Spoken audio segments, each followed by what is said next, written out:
Hello, beautiful soul.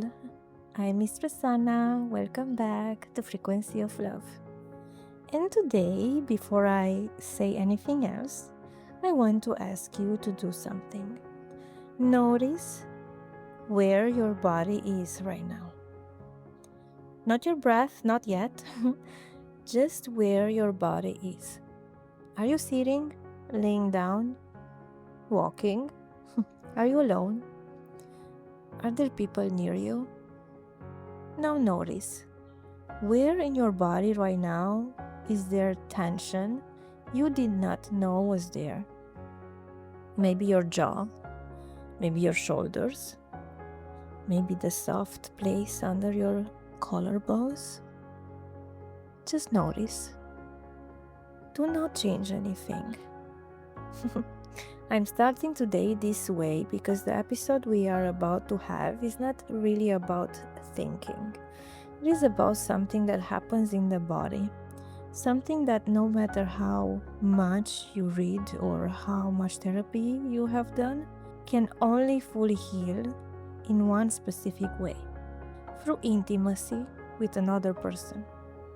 This is what we are going to talk about today. How emotional healing actually happens through intimacy, not as a metaphor, as a real biological, somatic, observable phenomenon.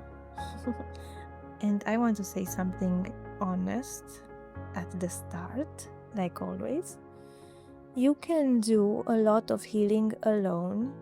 You can read, you can journal, you can meditate, you can go to therapy. And that therapy itself is a form of a relationship healing though, and we will get to that. You can come to know your wounds, your patterns, your story, but for a certain kind of healing, individual work has a limit. Because the wounds we carry in our bodies are almost always relational wounds. They were laid down in relationships, usually our earliest ones, often without our consent. And the body learned, in the presence of other people, that closeness was unsafe, that love was unreliable, that to be ourselves was to be unloved. And the body cannot fully release that lesson in private. It can soften, it can understand, but the final deepest healing of relational wounds happens in a new relational experience, in the presence of another person whose nervous system feels safe to yours. And this is why intimacy is medicine. Not because it solves your problems, but because it offers your body something it cannot give itself. The experience of being held differently than it was held before. And here in this episode I will give an example, a story.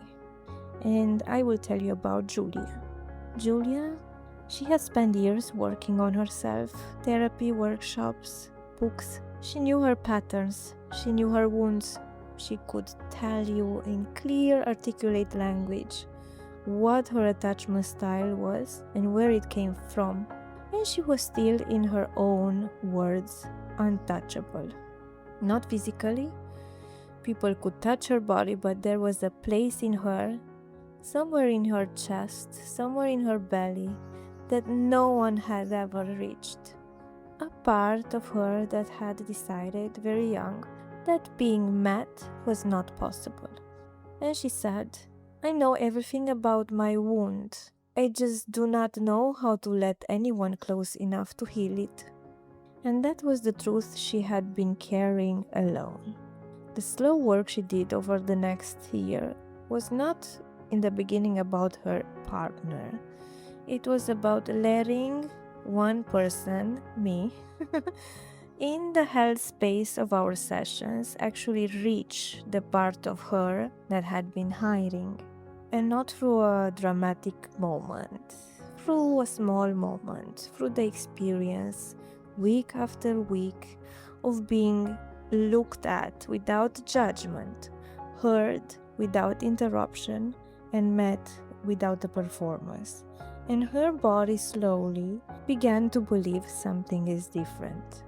And when she finally brought that belief into her relationship, when she let her partner reach her in the way she had been letting me reach her, something opened that had been closed for 30 years. That is how healing through intimacy actually works. Not all at once. In layers, through repeated small, safe experiences of being met. And I want to be specific about what is actually going on biologically.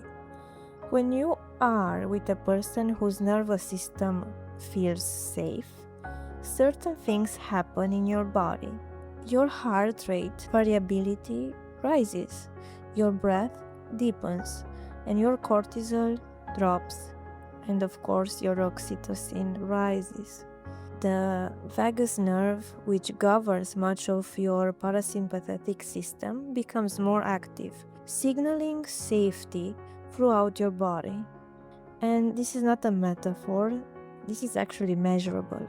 And is what trauma researchers like Stephen Porges have shown, that a regulated other regulates us. The safety between two nervous systems is one of the most powerful healing mechanisms we have. And when this happens consistently over time in a relationship, your nervous system begins to write a new story. A story in which closeness does not lead to harm, in which softness is safe, in which you can be seen and not punished. This is what we mean when we talk about earned secure attachment. The body learning through repeated relational experience that things can be different now, and of course different that were done before. And this learning cannot happen alone. It has to happen with someone, in real time, with a real body, sitting across from you, present. Now, what makes an intimacy healing? And not just close, healing. And there are three qualities. The first is consistency. Your body cannot rewire on the basis of a single beautiful moment. It needs repetition, the same person showing up in the same way again and again, until your nervous system finally believes them. Trust is built in tiny movements, repeated. The second one is co-regulation. The other person must be regulated enough to hold you. They cannot be drowning in their own dysregulation. They must have done enough of their own work to be steady presence in moments when you are not steady. This is why we say the relationship is healing only when both people are doing the inner work. And the third is repair. Even in the best relationships, rupture happens. A misattunement, a moment of failure, a reaction that hurts. What makes a relationship healing is not the absence of these moments. It is the repair afterwards, the willingness to come back, to acknowledge, to feel each other again. Repair, more than any other single act, is what teaches the body that relationship is survivable. When these three qualities are present, consistency, co-regulation, repair, your body over time will begin to heal in ways that no amount of solo work could ever reach. It is not magic, it is biology. It is the way humans were designed to heal, in the presence of each other. And I want to leave you with something practical today. Healing through intimacy does not require a romantic partner. It can happen in friendships, in therapy, in health communities, in the small daily moments where someone really sees you and you let them. But it requires something of you. You have to let yourself to be reached. This is the hardest part of many people.